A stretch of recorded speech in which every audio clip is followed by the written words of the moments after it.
Je peux y aller? OK. Bonsoir tout le monde!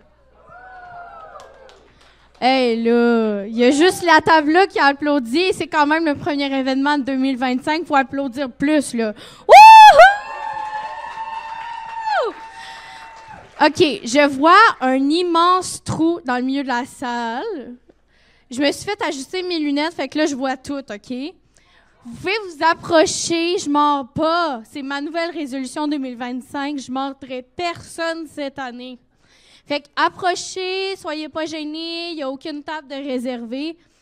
Donc, premier événement 2025, persévérance scolaire. On a des beaux présentateurs, présentatrices ce soir. Je suis vraiment excitée, je ne sais pas pour vous. Bon, OK. Je veux juste être sûre que vous soyez présents, là, parce que, tu sais, il fait froid dehors, là, il faut vous réveiller un peu, non? Donc, j'ai déjà dit bonsoir, là, j'ai mes notes, je suis un peu stressée, là, quand même, là.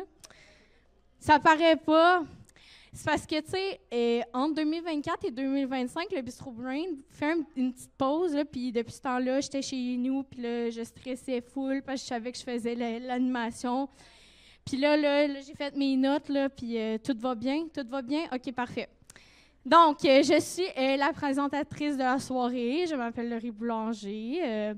Là, je vois les personnes debout, derrière. Si vous commandez de la bière, super, parce que c'est bien de se rafraîchir. N'hésitez pas à venir vous asseoir, là. Il y a de la place en masse. Donc, Bistro Brain, pour ceux que ce n'est pas leur premier événement, vous savez, je vais vous dire la même chose, mais pour ceux que c'est le premier événement, Bistro Brain, c'est un OBNL fondé en 2017 qui a pour but de... Oh my God, je suis stressée. Désolée, il faut que je regarde. Diffuser la science par le plaisir. C'est pour ça qu'on fait nos soirées au Bokeh Bière. Ensuite, Bistro Brain, c'est pas juste des beaux événements comme ça au Bokeh Bière, c'est aussi un podcast et une belle équipe. C'est aussi des formations qui se donnent pour Voyons. Bon, ben j'oublie mes mots à soir, là. Je suis toute stressée, là. Arrête de me regarder de même, Louis. Bon, merci. Bon, puis j'ai aussi oublié de l'écrire sur mes notes, là. J'étais tellement stressée de vous voir. Bon, fait que les événements, c'est 4 présentations de 12 minutes avec chacune une période de questions de 5 minutes. Oui, j'ai oublié de dire. Bistro Brain, c'est pas seulement à Sherbrooke, ça se passe aussi à Montréal et à Trois-Rivières si jamais ça vous tente de faire un petit road trip. On a une page Facebook, tous les événements s'y retrouvent, donc vous pouvez faire un petit road trip, aller voir les événements qui se passent ailleurs dans la province. C'est sûr que quand il fait des tempêtes, je ne vous encourage pas, là, mais on a une chaîne YouTube où tout s'y retrouve. Ensuite, je vous encourage de rester attentif jusqu'à la fin parce qu'il y a un quiz avec 5 prix à gagner. On vous paye quasiment pour venir aux événements, là. On vous paye quasiment, là.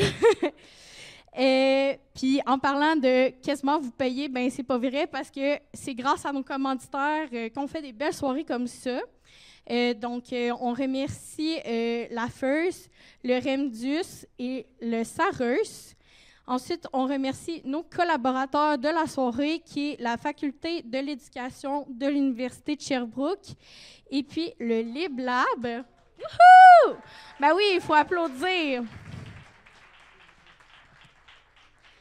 Et puis, merci à notre fidèle partenaire qui nous accueille à chaque événement et qui nous sort de la bonne bière à toutes les fois, le Bokeh Bière. Donc, je vous indique aussi que OBNL dit on accepte les dons, puis grâce à vos dons, on peut faire des belles soirées comme ça. Fait que vous pouvez aller voir Eva qui est à l'entrée, c'est une super belle personne. Elle va prendre vos dons, puis elle va même faire un petit clin d'œil.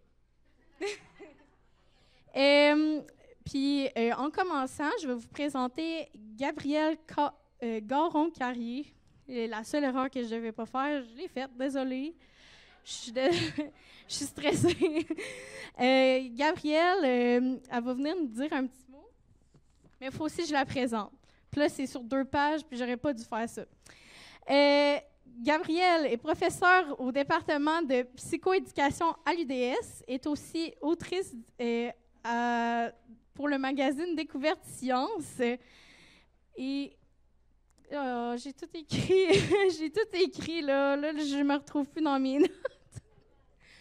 OK, je vais prendre mon temps de lire mes notes. OK, et aussi découverte de l'année, selon le magazine Québec Science. OK, bon, je l'ai eu.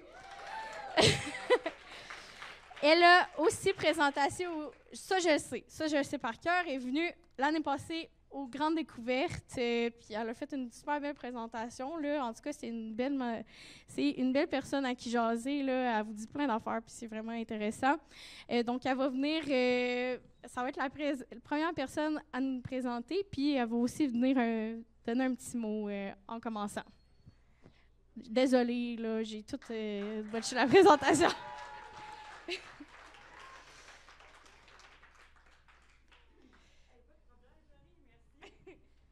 Oh, non, ça, c'est mon micro. Je suis désolée. Je te donne le petit... Elle partage pas. Fait que... tu peux te lancer. Merci beaucoup, Laurie, pour la belle introduction. Je m'appelle Gabrielle Garon-Carrier. J'ai été découverte de l'année selon le magazine Québec Science en 2023. Voilà. Fait que j'essaie juste de mettre mon PowerPoint. Ça se fait après ton petit mot. Hey, mon Dieu, qu'est-ce qu'il faut que je dise?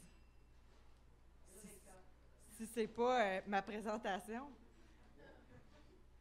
Est-ce qu'on commence pour de vrai, là? C'est ça qui se passe? Bien, parfait. Alors, on va rechanger le PowerPoint. C'est pas mon PowerPoint, ça. Des petits défis techniques là, avant de commencer. Je m'excuse.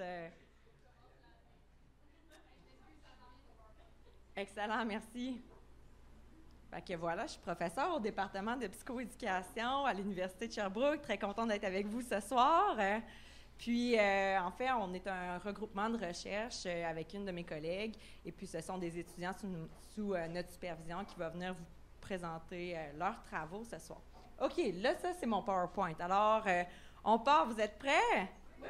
Yes! Super! OK, go! Fait que bonsoir à tous. Ça me fait vraiment plaisir d'être avec vous ce soir puis d'avoir l'occasion, en fait, d'échanger sur un sujet qui me passionne. Et j'aimerais commencer la présentation en vous parlant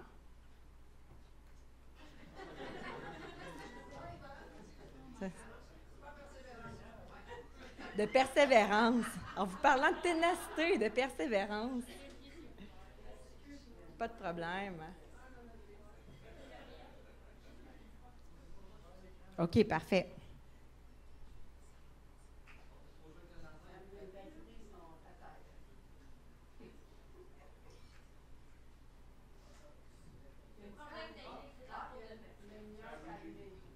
Mais là, on va voler mes punchs. On va voler mes punchs.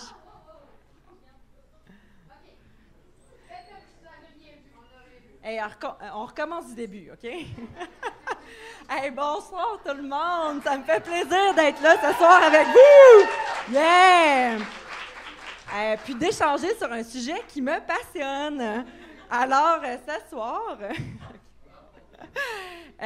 j'aimerais commencer en fait en vous parlant qu'en novembre dernier, il y a un dossier qui a été publié dans la presse qui a fait beaucoup jaser dans le domaine de l'éducation. Ce dossier-là disait, entre autres, que les enfants d'aujourd'hui sont de moins en moins autonomes. Je ne sais pas si vous en avez entendu parler, c'est une série de 2 articles qui ont été publiés dans la presse puis qui étaient étoffés de différents témoignages de la part des enseignants. Puis à travers ces témoignages-là, les enseignants rapportaient, par exemple, qu'au plan moteur, les enfants ont plus de difficultés qu'avant à ouvrir des collations comme peler une banane ou une orange, tenir un crayon, découper avec des ciseaux ou attacher les lacets de leurs souliers.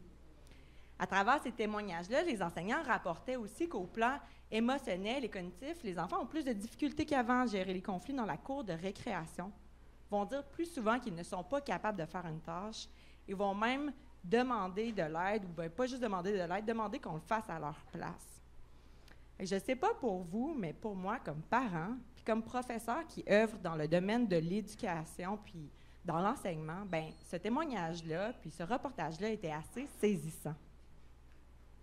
La raison pour laquelle je vous en parle ce soir, c'est qu'un passage m'avait particulièrement marqué. C'est celui de Luce, enseignante de première année, qui dit « Les enfants n'ont pas appris à faire les efforts nécessaires.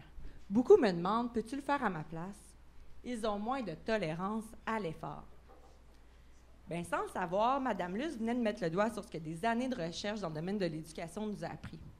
En ce qui prédit le succès scolaire, la réussite, ceux qui vont poursuivre dans les études postsecondaires, ceux qui vont s'épanouir sur le marché du travail, même si le travail à accomplir est très difficile et colossal, bien, ultimement, ce n'est pas nécessairement les individus les plus talentueux, les surdoués, ceux qui ont les meilleures capacités intellectuelles, ceux qui ont les meilleures habiletés langagières, ou même ceux qui souhaitent, ceux qui ont le meilleur QI, j'oserais dire. Ultimement, ce sont les personnes les plus tenaces. Et c'est ça la ténacité. C'est la tolérance à l'effort. C'est l'endurance. C'est d'avoir le désir de persévérer, de poursuivre pour atteindre des objectifs à long terme. C'est de s'accrocher à ces objectifs-là jour après jour, pas juste pour une semaine, pas juste pour un mois, mais pour des années, de travailler très fort pour y arriver. Donc, autrement dit, là, la ténacité, c'est comme la fable du lièvre et de la tortue. Puis, je me suis permis de vous la raconter ce soir. J'aurais aimé ça vous faire une belle animation, là, mais force est de constater que j'ai juste copié-collé une photo d'un lièvre et d'une tortue sur un PowerPoint. Mais c'est pas grave. L'histoire va comme suit. Alors, c'est l'histoire d'un lièvre qui se moquait toujours de la lenteur de la tortue. Fait qu'un bon jour, la tortue, tannée de se faire agacer par le lièvre, a décidé de le mettre au défi et de lui proposer de faire une course. Le lièvre accepte le défi sans problème, sans hésitation. Il savait qu'il remporterait la course facilement parce qu'il est de nature beaucoup plus doué pour la course à pied et beaucoup plus rapide que la tortue. Fait que, au moment de la course, la tortue se met en marche et puis le lièvre, lui, s'élance à toute vitesse, se met à courir très rapidement et laisse la tortue très loin derrière lui. Il était tellement rapide qu'il a même décidé de prendre une petite pause. Hein. De toute façon, la tortue est tellement lente qu'elle ne pourrait jamais le rattraper. Fait que le lièvre a décidé de faire une sieste. Il s'est allongé sous un arbre et s'est endormi profondément. Mais pendant ce temps-là, la tortue, elle, poursuivait la course, lentement mais sûrement, sans s'arrêter. À son réveil, le lièvre constate que la tortue est presque arrivée à la ligne d'arrivée, donc pris de panique, il se met à courir le plus rapidement possible pour rattraper son retard. Mais il était déjà trop tard. La tortue avait déjà franchi la ligne d'arrivée. Et à ce moment-là, le lièvre, complètement déconcerté, a quand même compris une grande leçon. C'est que rien ne sert de courir, il faut partir à point. La tortue avait remporté la course grâce à sa persévérance et sa régularité. Autrement dit, la vitesse n'est rien sans la constance, et celui qui travaille lentement, mais sûrement, peut aussi se rendre loin. Et c'est ça la ténacité, c'est de vivre sa vie comme si c'était un marathon et pas un sprint.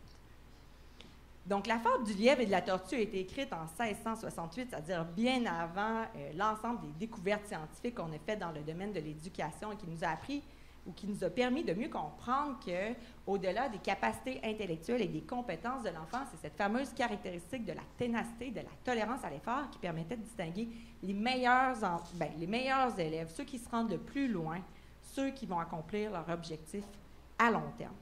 Et ça, ça a été démontré dans une variété de circonstances où des enfants puis des adultes ont été étudiés dans différents contextes, dans des circonstances très difficiles, en fait. Puis, ce que ça nous a permis de savoir, dans ces circonstances-là très difficiles, c'est que chaque fois, on souhaitait répondre à cette question, c'est-à-dire qui va le mieux réussir dans ces circonstances-là et pourquoi. Et là, je vous parle de travaux qui ont été menés par une professeure à l'Université de Pennsylvanie, Angela Duckworth, où avec son équipe de recherche, ils se sont rendus à l'Académie militaire de West Point, qui est une école militaire très prestigieuse aux États-Unis pour laquelle le processus de recrutement est très sélectif et très compétitif. Et ce qu'ils ont tenté de comprendre, c'est de savoir quel cadet va se rendre jusqu'au bout de leur formation militaire et qui va abandonner en cours de route.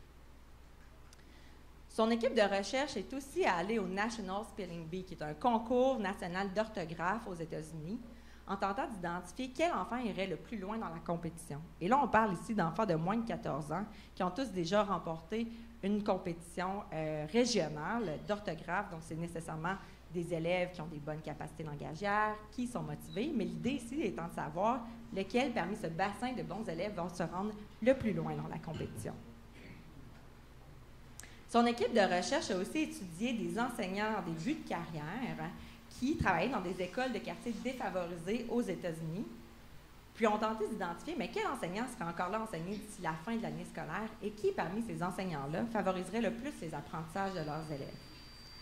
Puis, dans d'autres études, son équipe de recherche a aussi fait un partenariat avec des compagnies privées, puis ont tenté d'identifier, en fait, quel employé aurait le meilleur salaire d'ici un an, qui maintiendrait leur emploi le plus longtemps, etc. Et comme vous pouvez vous en douter, ben, d'une fois à l'autre, l'équipe de recherche leur demandait de compléter un questionnaire avec différents énoncés, comme par exemple, les nouvelles idées, les nouveaux projets me distraient parfois des précédents. Les échecs ne me découragent pas, je n'abandonne pas facilement. Je me fixe souvent un objectif, mais je choisis plus tard d'en poursuivre un autre. Puis, à travers l'ensemble des caractéristiques qui ont été mesurées, une de ces caractéristiques-là ressortait comme étant toujours significative pour prédire le succès et la persévérance. Et comme vous pouvez vous en douter, ce n'était pas l'apparence physique, ce n'était pas la santé, ce n'était pas le QI, ce n'était pas l'intelligence sociale, mais c'était la ténacité.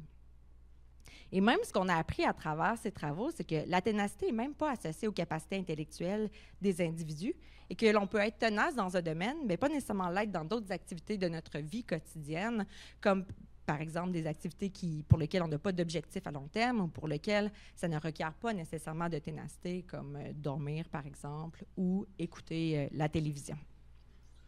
Mais surtout, ce qu'on a appris à travers ces travaux, c'est que la tolérance à l'effort puis la ténacité, c'est pas seulement dans des circonstances de grande épreuve que ça compte, c'est aussi à l'école. Et c'est ça le constat qu'a fait Mme Luce dans son témoignage.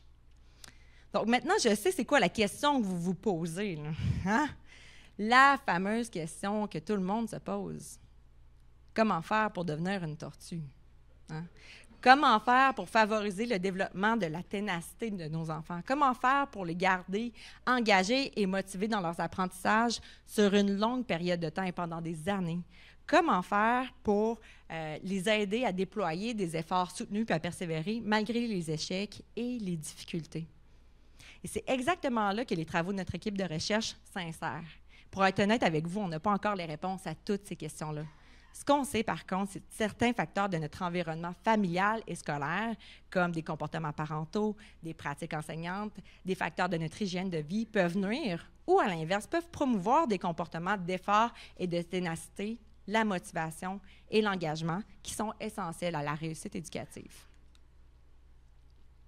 Alors, si on revient maintenant à notre fameux dossier de la presse qui a été publié en novembre dernier, bien, selon les experts, l'exposition aux écrans serait d'ailleurs l'une des explications possibles pour expliquer pourquoi les enfants sont moins autonomes et moins tolérants aux efforts qu'avant. C'est justement pourquoi on vous en parle ce soir. Donc, c'est avec grand plaisir, en fait, qu'on va vous présenter les travaux de 3 étudiants, les travaux de Gabrielle Cloutier, qui va nous parler d'engagement et de motivation scolaire, ceux de Rachel Surprenant, qui va nous parler de l'effet des jeux vidéo sur la motivation scolaire, et ceux de Nicolas Gilbert, qui va nous parler de l'exposition indirecte à la télévision sur la capacité des enfants à gérer les comportements d'effort. Alors voilà, j'espère que ça va vous plaire. Merci beaucoup, bonne soirée.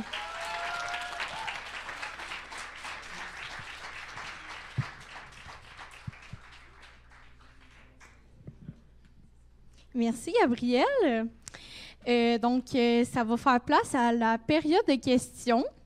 Je vous invite à prendre le micro ou à parler très, très fort. Ne vous gênez pas. Je vois un bras levé. Ah, une personne qui s'en vient vers le micro. Bien, très cool présentation. C'était vraiment une belle progression d'idées. On comprenait bien. Pourrais-tu t'approcher du micro? Oui, belle présentation, belle progression d'idées. C'était vraiment clair. J'avais une question par rapport à, je sais pas, à l'idée. C'est juste que l'idée de la ténacité, ça semble très passif d'un certain point de vue de l'étudiant. Est-ce qu'on parle des fois de la capacité d'adaptation, la capacité d'anticipation, si on veut, des épreuves, plutôt que de le placer dans un point de vue défensif, si on veut? Là, je vais répéter la question pour s'assurer que tout le monde a bien compris, puis moi-même que j'ai bien compris. L'idée de la capacité, c'est une caractéristique, puis là, tu veux savoir si on peut l'aborder sous la forme des capacités adaptatives. Oui, ou... c'est ténacité, persévérance, ça semble assez passif, c'est comme une réponse à ce qui arrive, okay. C'est ça. Fait que c'était de voir s'il y avait aussi une façon de le voir plus en réponse préventive, si on veut, ou capacité d'adaptation, plutôt que de juste tenir le coup, si on veut. Mais en fait, moi, je dirais que la persévérance et la ténacité, c'est pas du tout passif. Ça demande une très grande mobilisation de la part d'un individu pour adopter ces comportements-là de mobilisation de leur capacité. Donc, pour répondre à ta question, ben la ténacité, c'est quand même quelque chose qui se distingue des habiletés adaptatives. C'est quand même quelque chose qui se distingue aussi de l'autorégulation. C'est un concept en soi. Au plan scientifique, ce concept-là se rapproche un petit peu plus d'un certain de trait de personnalité. En anglais, on va parler du grit, si on veut. Donc, cette capacité-là à accomplir ou à poursuivre des objectifs à long terme. Mais bien évidemment, ça prend certaines circonstances pour ça. Entre autres, il faut que ce soit dans un domaine qui nous passionne pour avoir le goût de poursuivre dans ces objectifs-là à long terme. Donc, il y a des caractéristiques propres à soi, mais il y a aussi certains facteurs de notre environnement qui peuvent alimenter ces aspects-là de ténacité. Alors, je t'avouerais que c'est pas nécessairement passif, peut-être même plus interactif là, qu'on le pense. Bien, merci beaucoup, ça répond bien. Ça fait plaisir. On aurait le temps pour une deuxième question. Je vois une main levée à l'avant. Ah, OK. Bon, on va prendre au micro. Bien, moi, en fait, là, les deux exemples que tu donnais, c'était comme le militaire, puis un autre, là, le concours, le bi. Puis, je me demandais si le fait d'être en compétition mondialement par rapport à certains domaines, d'élever des standards aussi haut au niveau compétitif, on ne vient pas comme distancer le fait de pouvoir réussir, puis donc démotiver. Fait que finalement, couper la ténacité, en fait. Bien, c'est parce qu'il faut que ça vienne de soi, la ténacité. T'sais, c'est sûr que si tu as un agent qui te pousse ou qui te force à faire ces compétitions-là ou qui te pousse à être dans des circonstances de grande épreuve, bien, effectivement, ça peut peut-être avoir un aspect démotivationnel, mais si ça vient de toi parce que toi, tu as le goût d'accomplir ça, parce que tu es passionné, tu as le goût d'atteindre ces objectifs-là à long terme, ça peut être un facteur qui est très motivationnel, au contraire.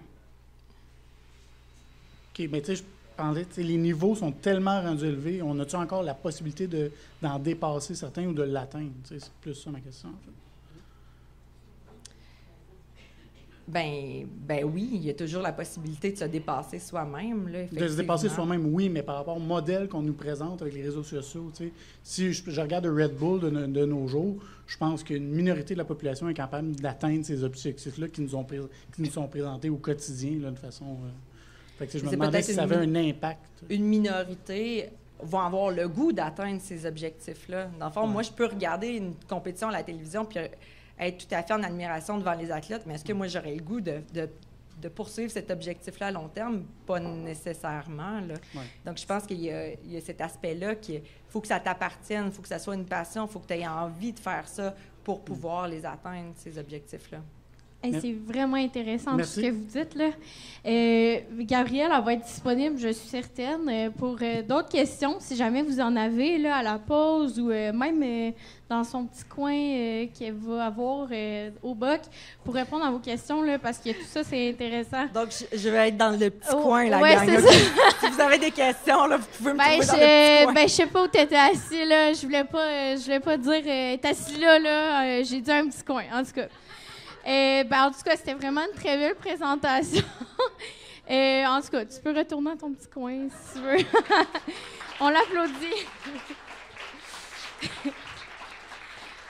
Donc, j'inviterais Gabrielle Cloutier, ben oui, un autre Gabrielle, à sortir de son petit coin à elle. Gabrielle est étudiante à la maîtrise en psychoéducation à l'UDS. Elle va nous présenter le défi de l'engagement scolaire. Pour qui et pourquoi?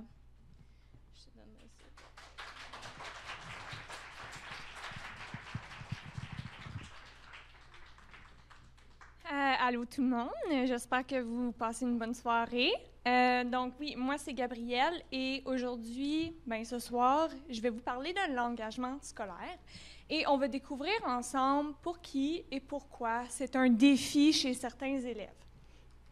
Savez-vous qu'au Québec, environ 16,3% des élèves du secondaire décrochent de l'école avant de compléter leur diplôme?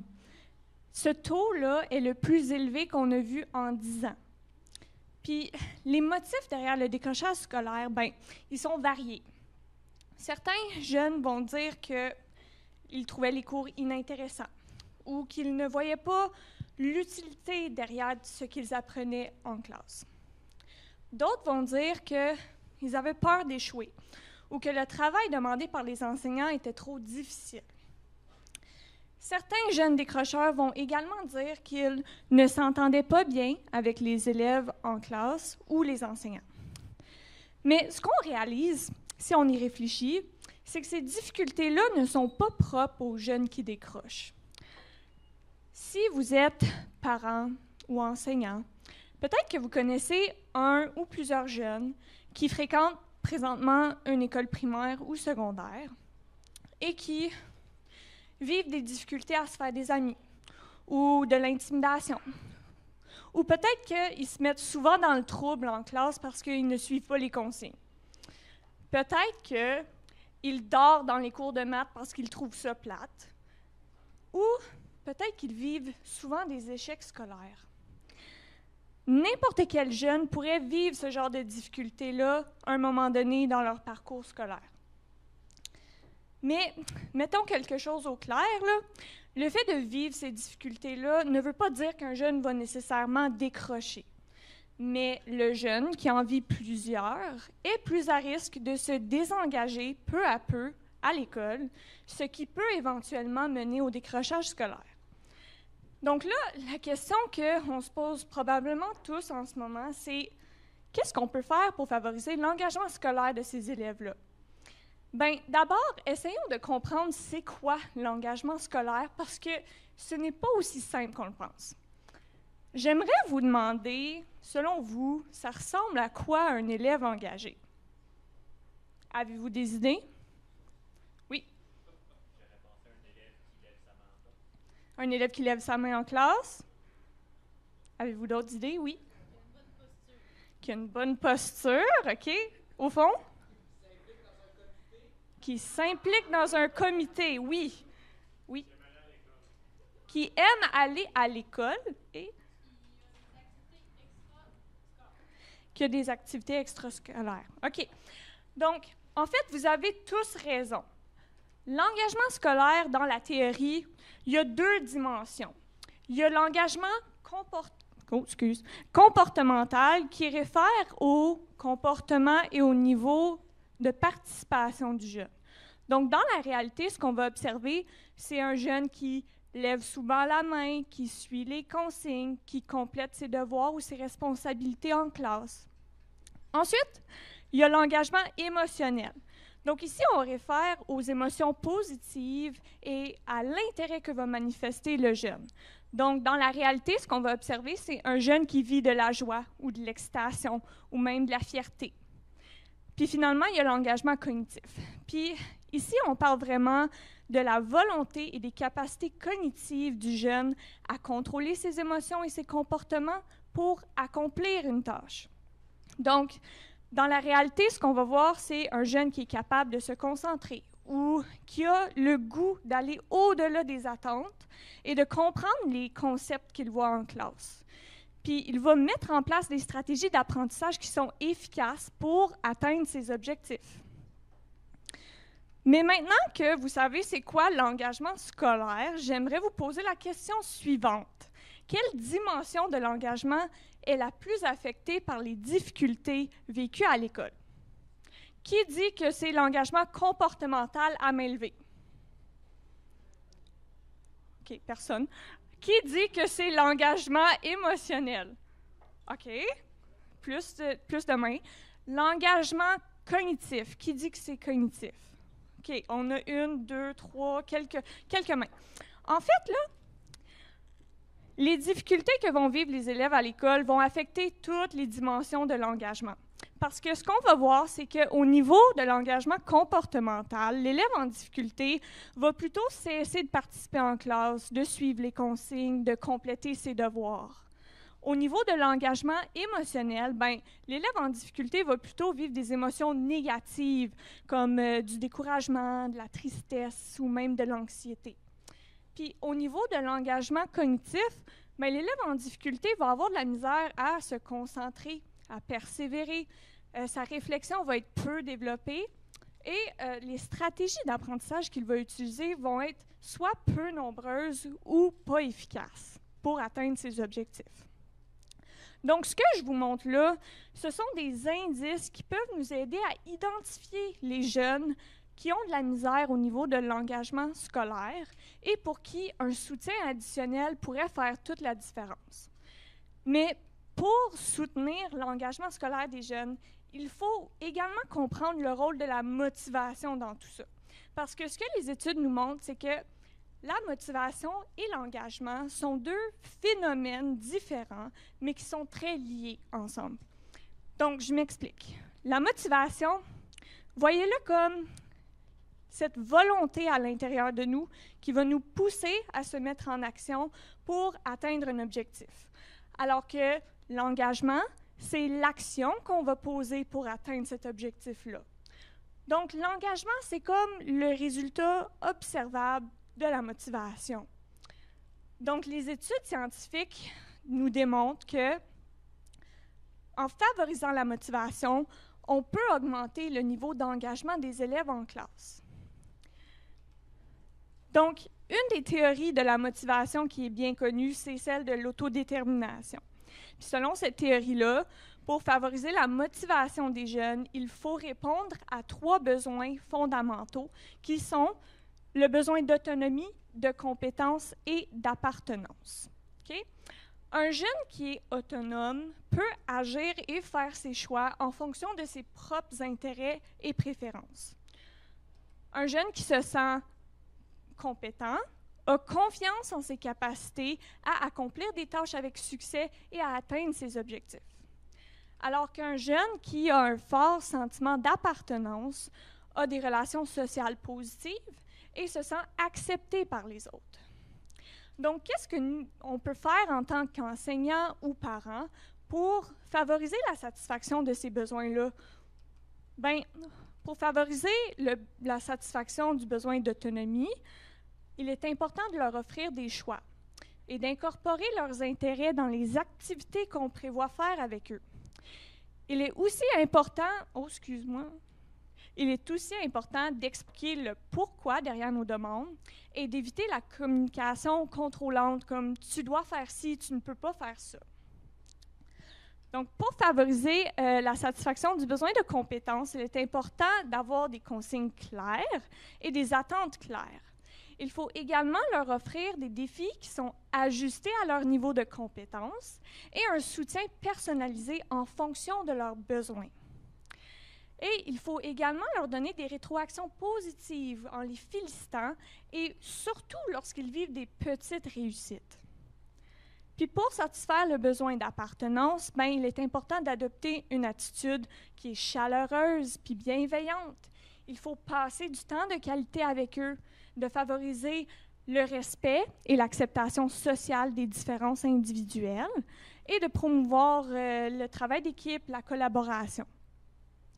Donc, si vous êtes enseignant ou parent, vous appliquez peut-être déjà dans votre quotidien ces stratégies-là ou quelques-uns.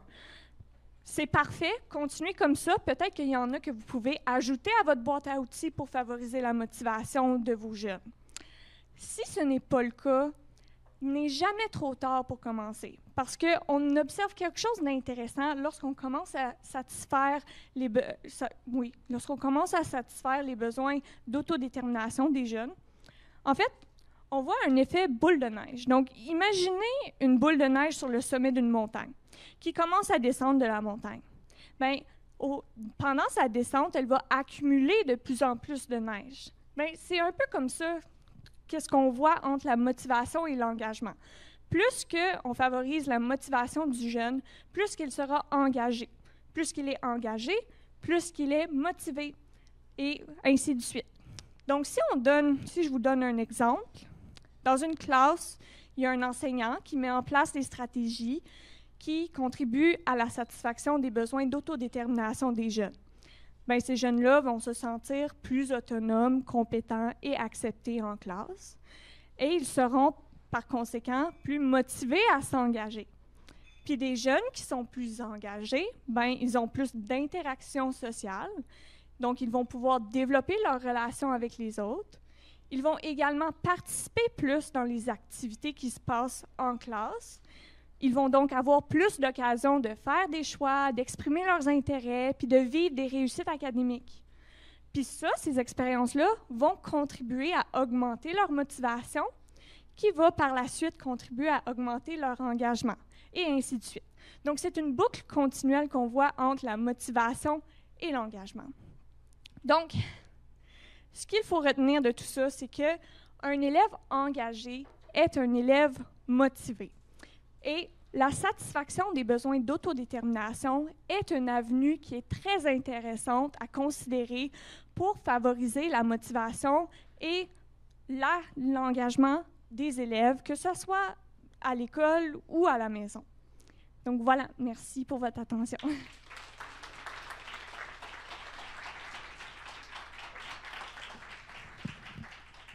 Merci, Gabrielle.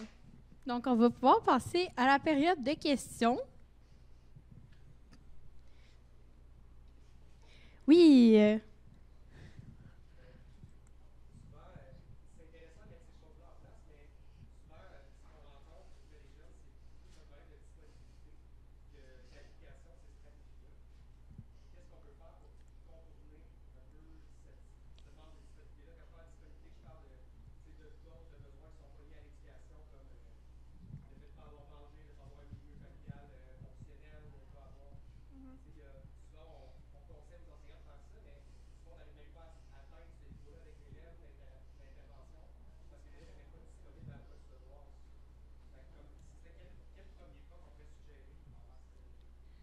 Je vais juste répéter la question. Répétez la question. Oh boy, OK. OK. Ben, en fait, ce que j'ai compris, c'est que qu'est-ce qu'on peut faire quand un jeune est indisponible en raison de facteurs environnementaux comme familial, la défavorisation, le manque de nourriture à la maison, des trucs comme ça qui affectent l'élève à l'école. Ben, je dirais que c'est sûr qu'il y a une certaine limite à ce que les enseignants, le personnel scolaire peuvent faire à l'école. Moi, je dirais que, en fait, je sais pas trop, c'est de faire ce qui est possible au niveau de la motivation, puis d'essayer de trouver au sein d'une même école là, les moyens pour répondre aux besoins de base des élèves. Mais en général, là, mon sujet se limite à la motivation, à l'engagement. Mais il y a comme des contraintes là, au niveau de ce qu'on peut faire dans les écoles. On a une question au micro. Merci beaucoup pour ta présentation. Selon toi, c'est quoi le meilleur outil ou moyen de motiver un élève? Bien, honnêtement, je pense pas qu'il y a un meilleur moyen pour motiver un élève parce que, tu sais, comme la théorie de l'autodétermination, on voit qu'il y a plusieurs besoins qui doivent être répondus pour motiver un élève. Donc, moi, je dirais que c'est vraiment un amalgame de tout plein de stratégies pour augmenter le niveau de satisfaction de ces besoins-là, qui sont des besoins universels, fondamentaux, pour que les élèves soient, motivés en classe.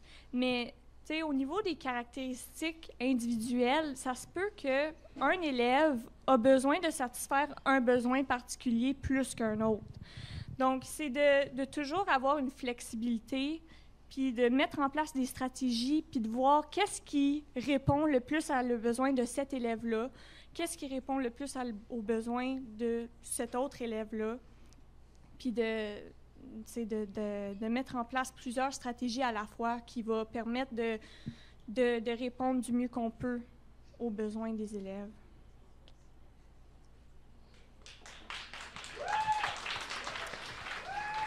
Ben, moi, j'avais une question. On a encore un peu de temps pour les questions, là. Fait que je vais poser ma question, parce que moi, j'en avais une.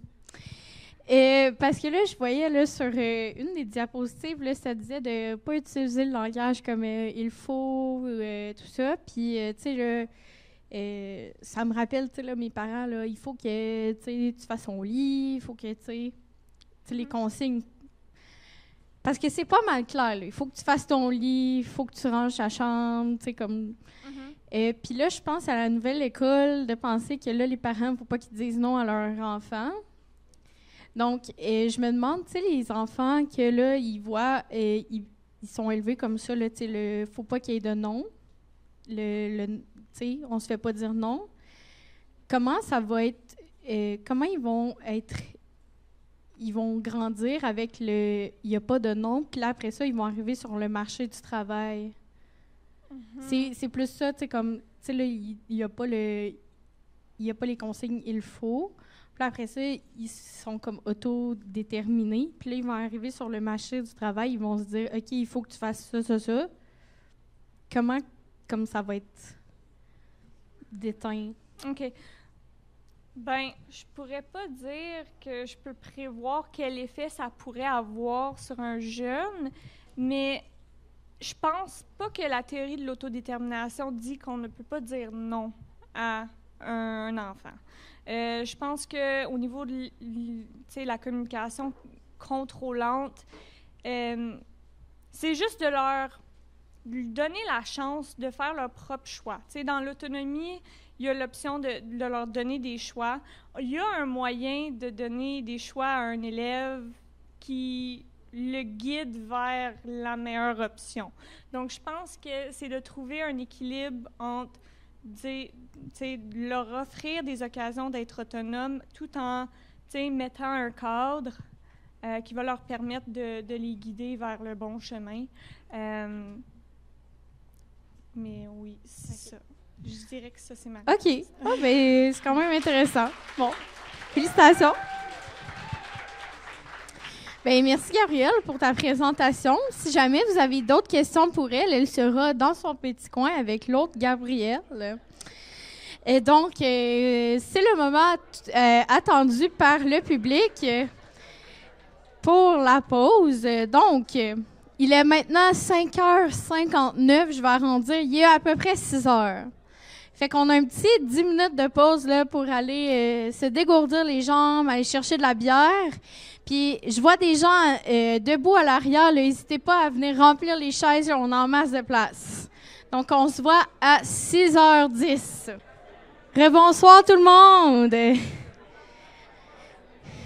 Vite, Loïc. La pause est finie, Loïc. Loïc, c'est fini la pause. Venez vous asseoir tous dans le centre. On a de la place. Si vous commandez votre bière, c'est chill. Rafraîchissez-vous. Il fait chaud, là. Il fait chaud, non? Il a fallu que j'enlève mon coton ouaté fleuri. Il fait-tu fret? Hey! Fait-tu fret? T'as-tu bien besoin que oui, coton ouaté? Merci. Non, j'ai pas besoin de mon coton ouaté. Je pensais que j'en avais besoin. Il fait frais dehors. En tout cas, toute la patente. Non, j'ai pas besoin de mon coton ouaté. J'espère que vous avez passé une belle soirée. OK, il y a juste les tables d'en avant qui sont réveillées, là. Let's go! Passez une belle soirée! Merci aux 2 tables d'en arrière puis les tables d'en avant. OK. Donc, trêve de plaisanterie. On continue sur du sérieux. C'est pas vrai. Je présente la doctorante en éducation à l'Université de Sherbrooke, qui est Rachel Surprenant. OK. Elle va nous présenter les jeux vidéo. Bon ou mauvais allié scolaire pour les garçons? C'est celui-là. Ah oui, j'ai besoin de ça. OK. Bonsoir tout le monde. Ça va toujours bien? Ouais! Super! Donc, je m'appelle Rachel. C'est ma première expérience du Bistro Brain avec vous ce soir. Très contente de partager ce beau moment-là avec vous. Alors, on commence tout de suite à main levée dans la salle. Qui jouait à des jeux vidéo au primaire? Ouais, quand même, hein? C'était populaire aussi. Ah, ouais, peut-être pas qu'elle avait... Bon, il y a quand même du monde. Gardez la main levée, s'il vous plaît, parce qu'une autre question suit. Et qui, parmi vous, attention, avait des bonnes notes au primaire? Quoi? Aucune main qui se baisse! Oh, moi, je pense qu'il y en a qui mentent un peu. Non, mais bonne note, là, on s'entend, là, genre 90 et plus, là. Ah, là. Bon, ben, tout le monde est des bolés dans la classe, ici dans la classe, hein? Alors, voilà. Moi, ce soir, je viens vous parler de l'impact des jeux vidéo sur la motivation scolaire des garçons au primaire. C'est parti. Tic. Donc, les jeux vidéo sont très, très populaires auprès des garçons âgés de 6 à 12 ans. En fait, 95% d'entre eux jouent à des jeux vidéo. Puis, les gars sont 4 fois plus nombreux que les filles à jouer. Et les garçons passent en moyenne 12 heures par semaine à jouer à des jeux vidéo. C'est énorme! Les jeux vidéo sont conçus pour être super captivants. On nous emmène dans des univers magiques où on devient un héros ou une héroïne. On a des super pouvoirs, puis on a le contrôle sur nos actions. C'est bien différent de regarder la télévision où on est assis puis on est passif. Puis, les jeux vidéo nous donnent des récompenses. Ça peut être des points, ça peut être des niveaux à débloquer, ça peut être aussi des loot box, ce qu'on appelle en français des coffres à butin, où on peut avoir des objets aléatoires, où on peut acheter aussi des objets. À titre d'exemple, plus de 350 millions de joueurs sont enregistrés au jeu Fortnite. Ça, là, c'est environ 10 fois toute la population du Canada. C'est quand même beaucoup de monde. Mais il peut y avoir un petit problème, hein? Effectivement, il peut y avoir des effets néfastes qui sont associés aux jeux vidéo.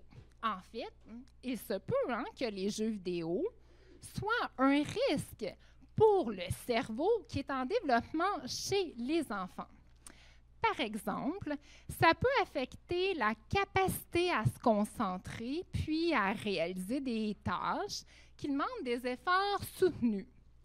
Ça peut aussi entraîner des problèmes d'attention et d'hyperactivité chez les enfants. Donc, la question qu'on s'est posée, c'est est-ce que jouer à des jeux vidéo peut nuire à l'école? Et là, c'est le roulement de tambour. Oui, merci. Merci pour l'effet sonore. Alors, la réponse à la question, ben c'est oui. Bon, probablement que vous aviez la réponse, hein? Mais là, je vais vous expliquer pourquoi. Alors, les résultats de notre étude longitudinale, c'est-à-dire sur le temps, montrent que les garçons à l'âge de 7 ans qui jouent davantage aux jeux vidéo, ont une plus faible motivation scolaire, attends le petit piton, là, ici, à l'âge de 8 ans. Puis, rendu à l'âge de 8 ans, les garçons qui jouent davantage à des jeux vidéo ont une plus faible motivation scolaire rendue à 10 ans. Mais là, on pourrait aussi se demander, mais c'est peut-être parce qu'ils sont moins motivés à l'école qu'ils jouent plus aux jeux vidéo. Hein? On pourrait se poser cette question-là. Bien, on a regardé cette question-là, puis on n'a pas trouvé de lien entre les garçons qui sont moins motivés à l'école et leur temps passé aux jeux vidéo. Puis là, probablement que vous vous dites, mais qu'est-ce qui se passe avec les filles? Hein? Ben oui. Et là, qu'est-ce qui se passe avec les filles? On n'a pas trouvé de lien entre le temps passé à des jeux vidéo chez les filles et leur motivation scolaire. Donc, pourquoi? Qu'est-ce qui explique que les garçons qui jouent davantage à des jeux vidéo sont moins motivés à l'école? Bien, tout d'abord, il faut comprendre le rôle déterminant de la dopamine. Puis ça, les concepteurs des jeux vidéo, là, ils ont vite compris le pouvoir de la dopamine. La dopamine, c'est une molécule qui est liée aux récompenses. Puis, plus qu'on joue à des jeux vidéo puis qu'on obtient des récompenses, plus on a du fun. Donc, peut-être qu'on a envie de jouer encore plus longtemps. Alors, une raison qui explique pourquoi les garçons qui jouent davantage à des jeux vidéo sont moins motivés à l'école, c'est ça. Plus on obtient une récompense à jouer à des jeux vidéo, plus on sécrète de la dopamine dans notre cerveau, plus on a du fun, plus on a envie de jouer, puis on joue, puis qu'est-ce qui arrive à la fin? Ça se peut qu'il ne reste plus de temps pour les tâches liées à l'école, comme les devoirs puis l'étude.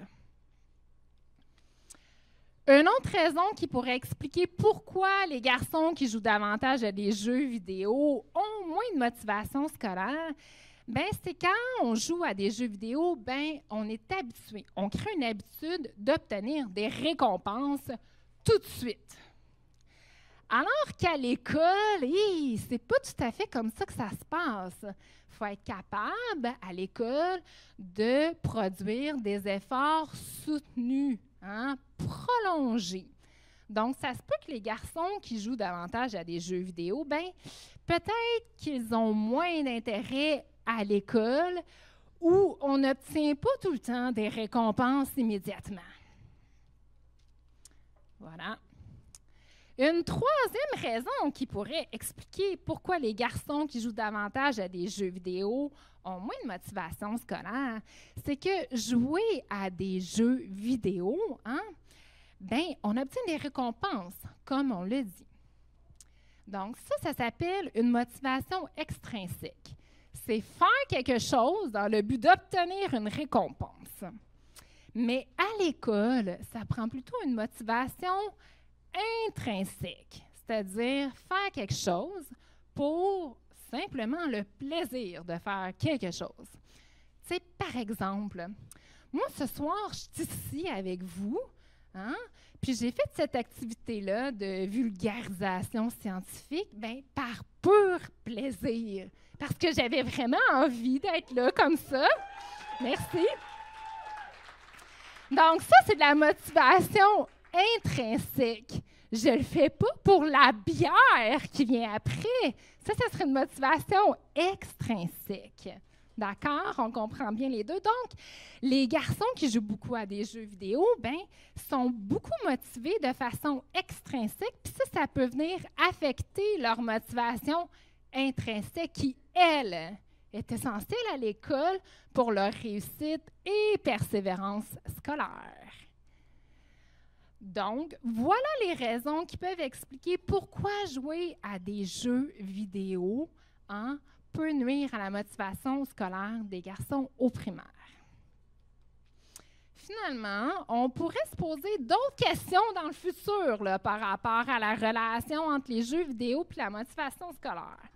Par exemple, on pourrait s'intéresser à la nature des jeux vidéo. Est-ce qu'il y a des différences dans la nature, c'est-à-dire des jeux violents, non violents, des jeux éducatifs ou des jeux compétitifs?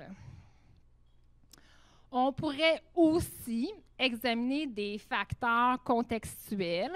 Par exemple, est-ce que l'influence parentale vient affecter la relation entre les jeux vidéo et la motivation scolaire chez les enfants?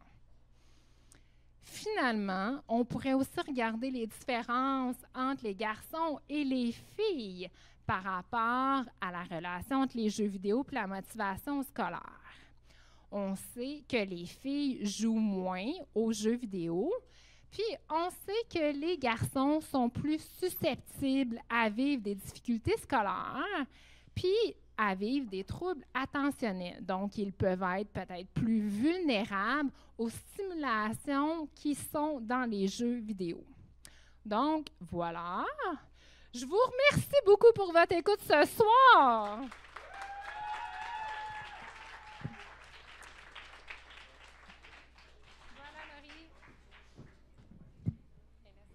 Ah oui, donc, vous connaissez un peu le rituel.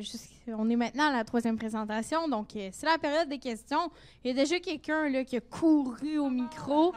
Mais là, on va faire changer un petit peu, là, désolé. On a une main dans le public. Il faut quand même prendre les mains dans le public un peu. On va revenir à vous, monsieur. Oui.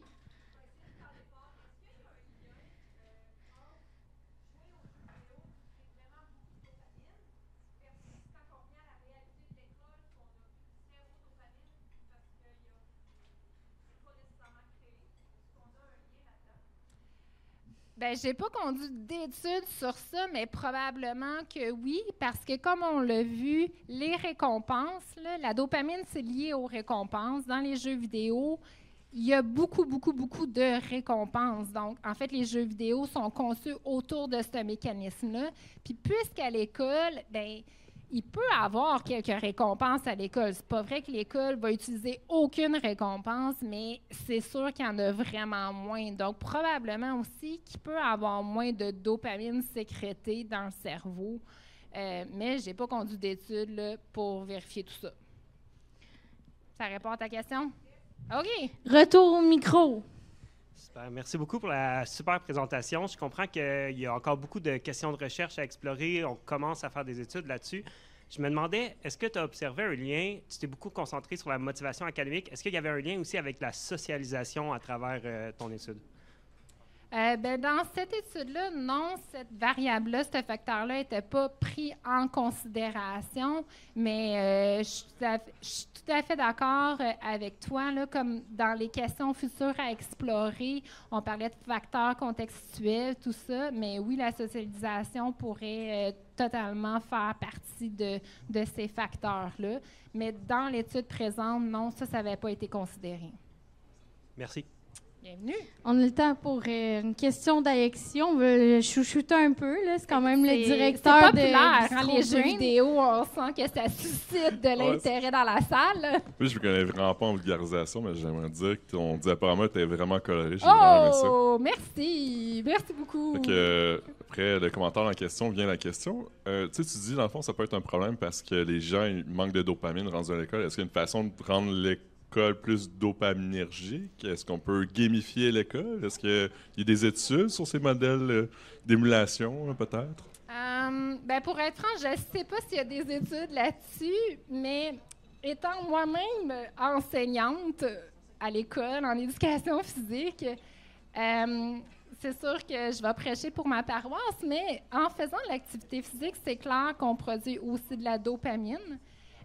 Après ça, est-ce que l'école devrait calquer le modèle du jeu vidéo dans son enseignement? Je ne suis pas tout à fait certaine. Moi, je suis plutôt de l'école.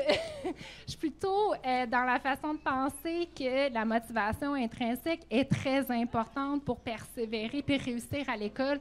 Je pense qu'on devrait plutôt encourager la motivation intrinsèque, c'est-à-dire pour vrai, faire les choses par le plaisir, puis pas pour avoir une nanane régulièrement, tout le temps. Donc, mais ça, c'est mon opinion. Ben, merci pour ton opinion. Merci beaucoup. Bonne soirée. Merci, Rachel. Très belle présentation. Belle animation aussi, là, qui vient vraiment nous rejoindre avec la petite Nintendo Switch.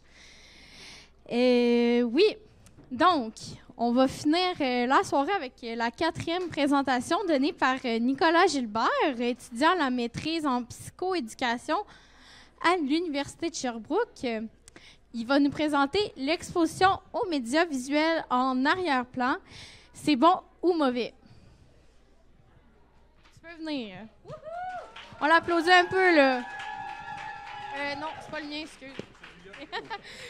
On partage pas les micros ici. Fait que ça, c'est pour avancer. Ouais. Ouais, c'est ça. Je vais le prendre dans mes mains, il est un peu bas. Bonjour, bonjour, bonjour. Vous m'entendez bien? Super. All right. Je vais commencer par une petite anecdote, en fait.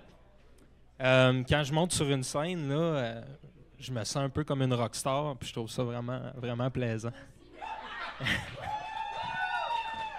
Je pense que ce rêve-là, en fait, la dopamine dans le tapis, hein? Vraiment. Mais en fait, je pense que ça découle. Je me rappelle quand j'étais enfant, ma mère, elle m'installait. Vous allez voir, ça fait du sens avec la présentation. Ma mère, elle m'installait avec la table tournante et tout ça, puis mes écouteurs. Puis juste à côté, en fait, il y avait la télévision, souvent aussi dans le tapis. Puis c'était comme tout à fait banal. On recule d'à peu près 25 ans. Puis c'est ça, donc c'était comme tout à fait normal. Où que je veux en venir avec ça, en fait, c'est qu'aujourd'hui, on va parler un peu de l'exposition indirecte aux écrans. Donc, c'est-à-dire que je vous invite aussi à penser un peu dans le temps des fêtes aux petits qui sont autour de vous, un peu comme dans l'anecdote que je viens de mentionner. Donc, c'était quoi la place des écrans, en fait, autour des enfants? Vous êtes peut-être parents, oncles, tantes, etc. Bon, donc c'est ça. Fait que pensez à la place des écrans qui sont omniprésentes, en fait, autour des enfants. Donc, quand on parle d'exposition indirecte aux écrans, c'est exactement ça. C'est un écran qui est en arrière-plan, puis c'est pas l'activité principale d'un enfant. Donc, ça, c'est le premier concept qu'on va aborder. Puis le deuxième, c'est le contrôle volontaire de l'effort. Donc, ça semble peut-être un peu particulier. Moi, je n'étais pas expert là-dedans il n'y a pas très longtemps, mais contrôle volontaire de l'effort, en fait, c'est par rapport à l'attention, donc être capable de se concentrer sur une tâche malgré les distractions qui sont dans l'environnement, en fait. Donc, c'est ça, fait que j'ai eu l'occasion de travailler, de collaborer, en fait, avec Emma Cristini, en fait, dans ses travaux de recherche. Puis, je vous présente ça maintenant. OK. Alors, pour ceux qui veulent possiblement fermer vos yeux, ce serait super bien pour la petite mise en situation. Donc, OK, je vous invite. Puis ça, c'est dans le but de camper les deux concepts qu'on vient juste de discuter. Alors, j'y vais. Imaginez-vous que vous êtes dans votre canapé, chez vous, puis là, vous êtes en train de lire votre livre préféré ou vous êtes en train de peut-être déguster une pointe de pizza, en tout cas, une activité que vous adorez faire. Puis là, pendant la journée, bon, OK, il y a quelqu'un qui cogne à la porte, puis là, vous vous levez, vous allez répondre, puis là, à peu près aux 5 minutes, là, vous essayez toujours de vous adonner à votre activité, mais aux 5 minutes, il y a quelqu'un qui cogne à la porte de chez vous. Donc, vous êtes toujours déconcentré, vous retournez à la tâche, Et puis, il y a tout le temps un temps de réadaptation à votre tâche plaisante. Donc, maintenant, vous pouvez réouvrir les yeux pour ceux qui avaient participé fortement. Donc, c'est ça. C'est cette analogie-là, en fait, c'est pour faire comprendre c'est quoi le rôle d'un écran en arrière-plan pour un enfant.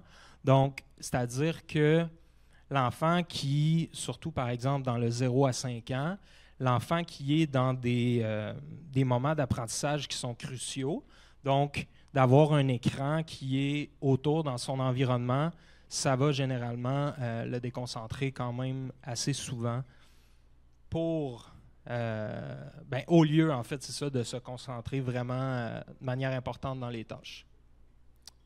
Oups, OK. Voilà. Ici, en fait, justement, pour imager le concept, là, on a un enfant, on voit, il n'est pas du tout concentré à l'écran qui est là. Il est en train de faire des jeux, donc possiblement de développer sa motricité fine. Puis, on peut même s'imaginer qu'il est en train d'interagir avec un adulte ou avec un autre enfant là, dans son champ de vision comme ça. Donc, l'écran qui est là, c'est pas la première, deuxième, troisième activité, là, c'est juste une distraction, si on peut dire. Donc, j'ai abordé brièvement le contrôle volontaire de l'effort pour schématiser ça rapidement. S'il y en a qui sont intéressés, là, il y a beaucoup de littérature là-dessus. Mais pour schématiser ça, il y a deux composantes par rapport à l'attention.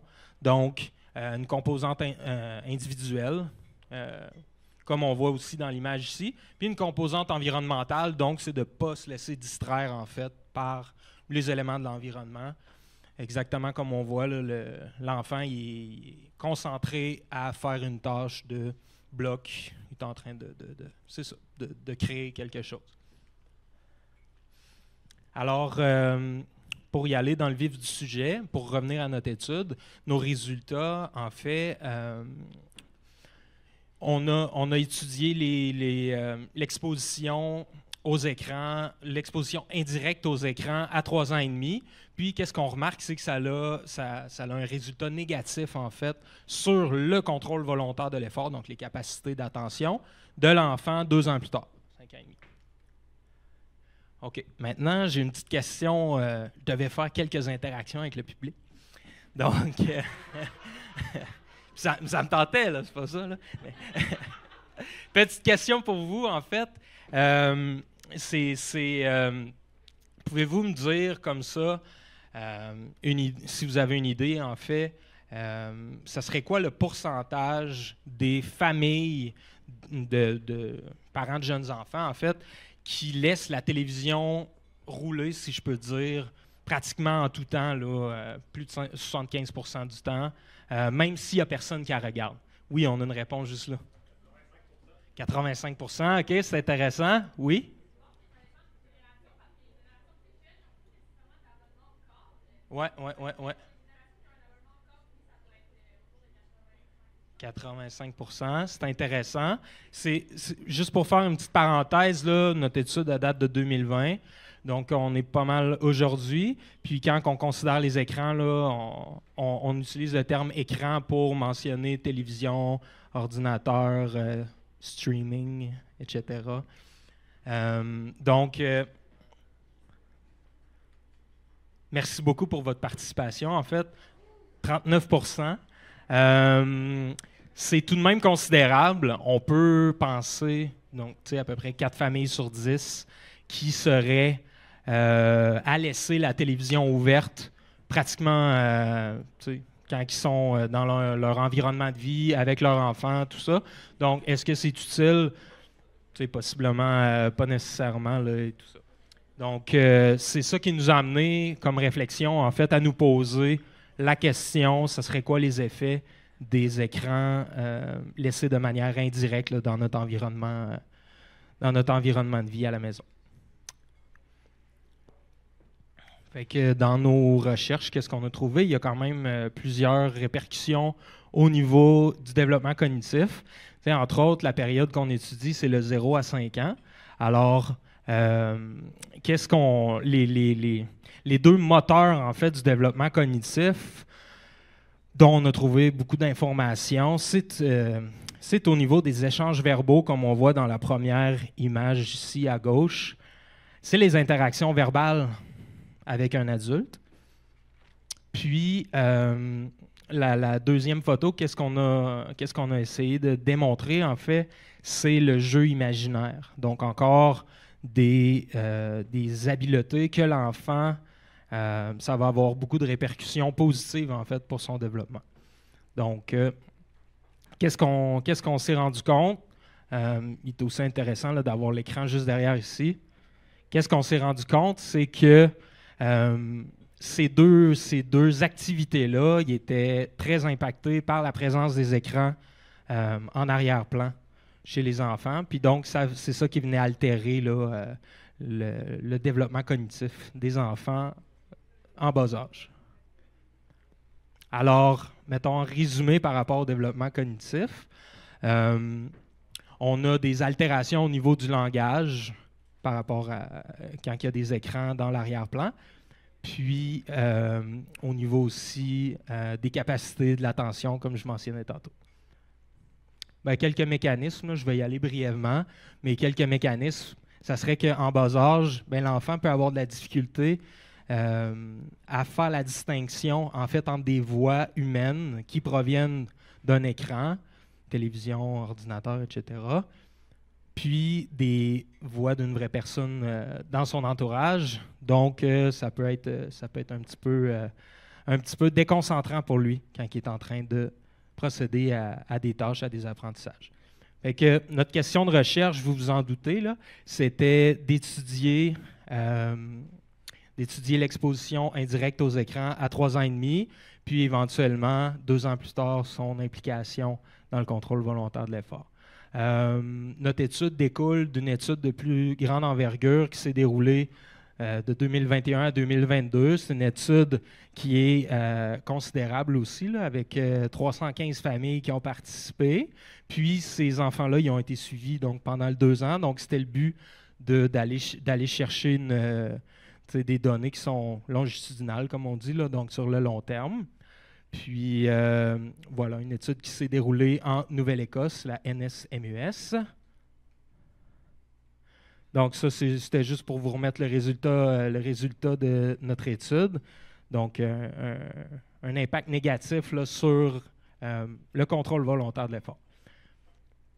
Maintenant, pour conclure, je voulais vous solliciter encore une fois, peut-être à la lumière de la présentation, de me dire, ça serait quoi concrètement que vous pourriez amener comme solution, en fait, comme stratégie peut-être dans vos vies avec vos enfants pour possiblement minimiser là, l'exposition aux écrans de façon indirecte là, dans l'environnement.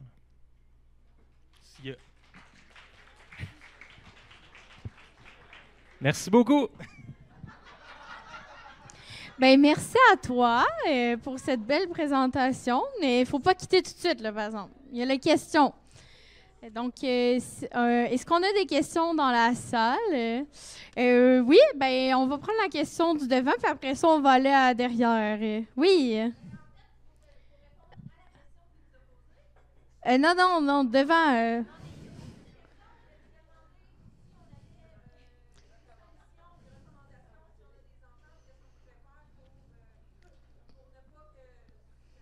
OK.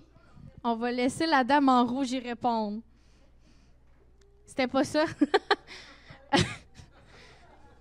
OK.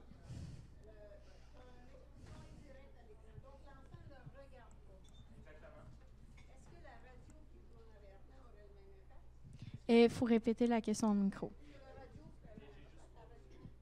Ah, il y a... Émilie, tu peux-tu l'ouvrir, s'il te plaît? La question étant, est-ce que la radio a le même effet si elle joue en arrière-plan? Est-ce que c'est ouvert? OK. Oh. OK, super.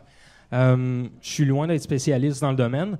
Cependant, qu'est-ce qu'on a vu dans les études, c'est que oui, c'est au niveau des sons qui vient interférer avec la concentration du jeune. Donc, je pourrais faire des suppositions. Mais je n'ai pas fait les vérifications, là, mais c'est... Mhm. C'est vraiment le son, en fait. Par exemple, les voix humaines, tout dépendant c'est quoi aussi à la radio, là. Mais il y aurait la possibilité que ça vienne interférer avec les cognitions de l'enfant. Ouais. Merci. Oui, la casquette rouge derrière.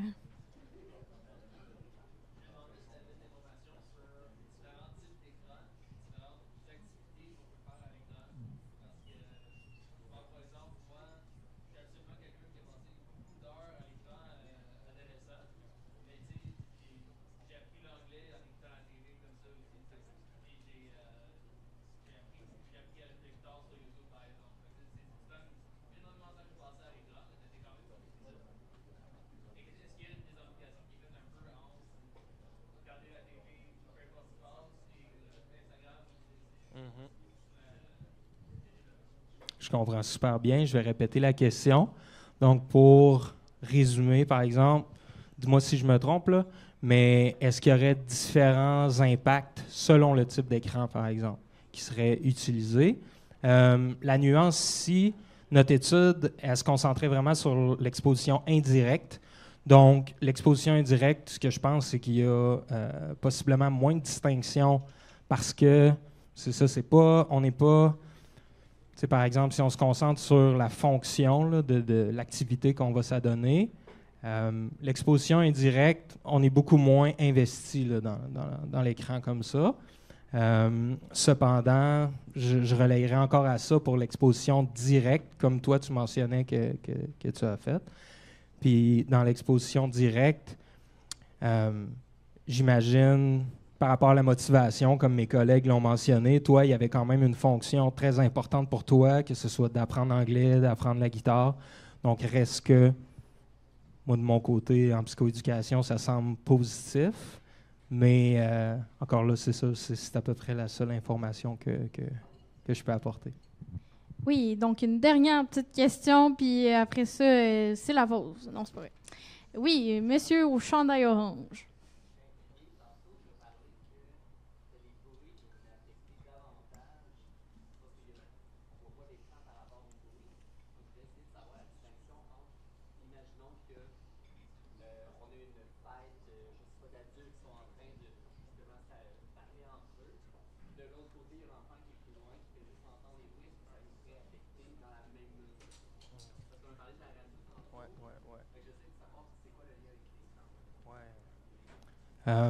C'est sûr que moi, c'est des travaux que je présente dont je n'ai pas été investi comme autant que certains collègues. Donc, honnêtement, je pense que je vais être prudent par rapport à ça. Je ne me lancerai pas dans des hypothèses que je connais pas. Cependant, je vous invite, je ne sais pas si on peut juste switcher il me manquait juste une diapo. Thanks. Ben, je vous invite justement à aller voir possiblement nos sites web de nos deux labos respectifs. Puis si jamais vous avez des questions aussi qui sont vraiment précises par rapport à l'utilisation des écrans, vous pouvez écrire à Emma Cristini directement. Donc, c'est la chercheure principale de l'étude. Donc, vous allez pouvoir peut-être avoir plus d'informations par rapport à ça.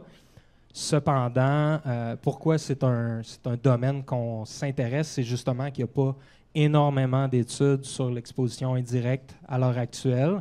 C'est sûr que ça vient entrecouper là, plusieurs concepts qui sont déjà existants, là, notamment toutes les théories de l'attention puis le développement cognitif de l'enfant. Là. Super, merci. Bien, merci beaucoup. Bonne main d'applaudissements pour Nicolas. Merci, merci. Donc, avant de conclure la soirée, je tiens à vous remercier, cher public. J'ai oublié de demander à l'accueil combien qu'on était ce soir. Combien on était, Eva?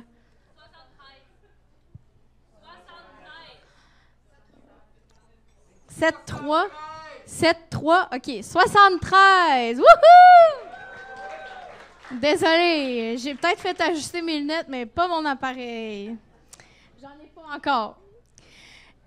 Ensuite, ben c'est grâce à vous, hein, cher public, on a des beaux événements comme ça, qu'on a des commanditaires et tout ça, là. Donc, il faut continuer de venir pas au Boc et Bière, là, mais ben oui, au Boc et Bière, mais au Bistro Brain. Donc, on remercie nos présentateurs et présentatrices de la soirée. Donc, Rachel, Gabriel, Nicolas et encore Gabriel. N'hésitez pas.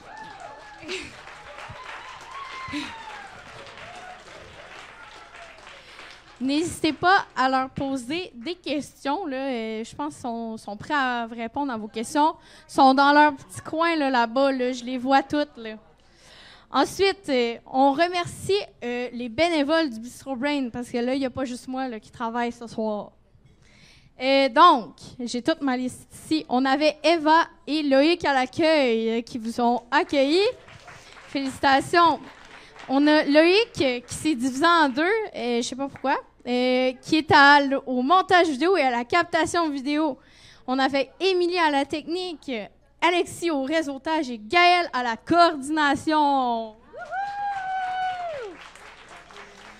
Ensuite, on dit merci au BOC pour leur personnel qui nous accueille toujours et puis qui donne un excellent service. Je pense que vous avez été très bien servis avec de la bonne bière fraîche et de la bonne bouffe. Donc,